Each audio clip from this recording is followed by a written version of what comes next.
This week's vlog is going to be a little bit more mobile. We're going to go out for a ride. It's Sunday. Time to head over to the local trails. Now the tough choice. Which bike do I ride today? It's going to be a trail bike. I'm going to go with the Stumpjumper today. I got a new helmet. Dawson got a new helmet. The new Giro fixture. Is this going on your YouTube? Maybe. No!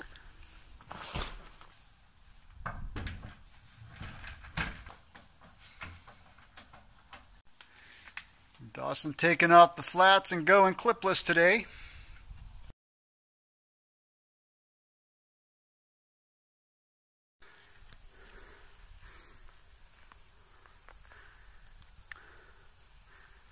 It's a gopher turtle, a protected species in Florida.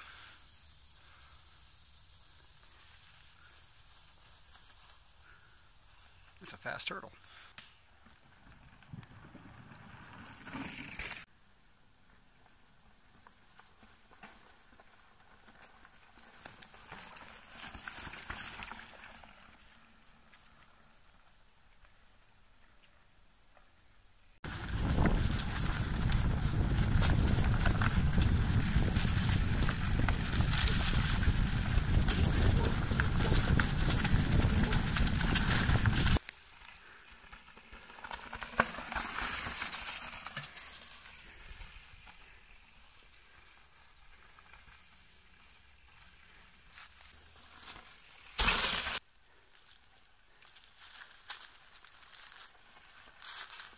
Nice climb.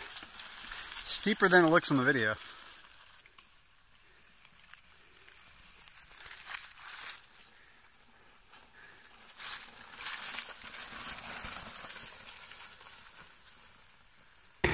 All right, my boy and I are having a great ride today. So the Stumpy, enjoyed riding the Stumpy. Just like when I first got that bike, I felt a little awkward today the first 10-15 minutes, but then after you get used to riding that bike, it's a blast. So our mountain trip is exactly 2 weeks from today. We're heading up. We got a cabin in Ellijay. Still mosquitoes out. So got a cabin in Ellijay and we're stoked. So I'll be bringing the Stumpy and the Trance, and we're gonna see which one is more preferable in the mountains. Not sure yet. Yesterday, I had something happen that I haven't had happen in a long time, and that is my IT band flared up. And it brought back really scary memories of several years ago when I strained my IT band. I mentioned that in one of my other videos.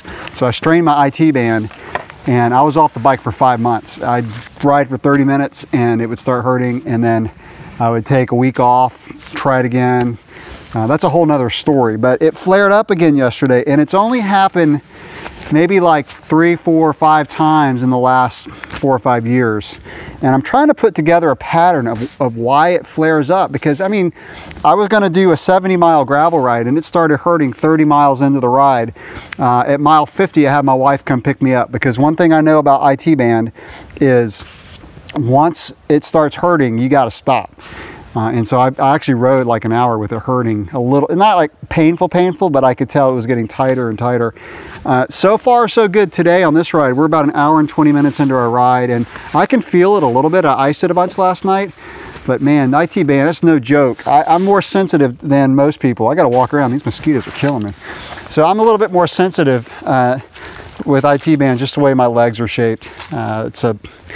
Again, another story. But anyway, so the only patterns, I got 3 theories. So one is I did squats and lunges last week, about 3 days ago. I was on a business trip and just wanted to get a workout in. And that's happened before. So I remember several years ago, I did squats during the week, and that weekend I had a Century ride on the road. I was back when I used to road ride, so that was at least 4 years ago. And my IT band flared up and I had to like stop the ride at mile 50. The other thing is, I just haven't been riding the gravel bike much lately. I've been riding the mountain bike. It's been at least a month or longer since I've done a long gravel ride. So there's something about kind of being in that position on a road bike bike with drop bars, where when I'm bent over more, I think it puts a little bit more strain on my hips and my IT band. So probably what I need to do is if I'm going to keep gravel riding, just don't go more than about 3 weeks without doing a long gravel ride, just to kind of keep you know, my IT bands loose or my hips strong. That's another theory. And the other theory is I walked around a bunch last week, and that seems so. I had that happen one time. I did a trip to New York several years ago and walked around a bunch, and when I got back I had a flare up. So I don't know. I'm going to cut out lunges and squats. I'm not going to work out the legs anymore. I'm just going to do it on the bike. If I want to get a good power workout in, then I'll just do kind of a high gear, low RPM, you know, workout where I just push the legs hard. But it's just not worth it. I hate getting injured.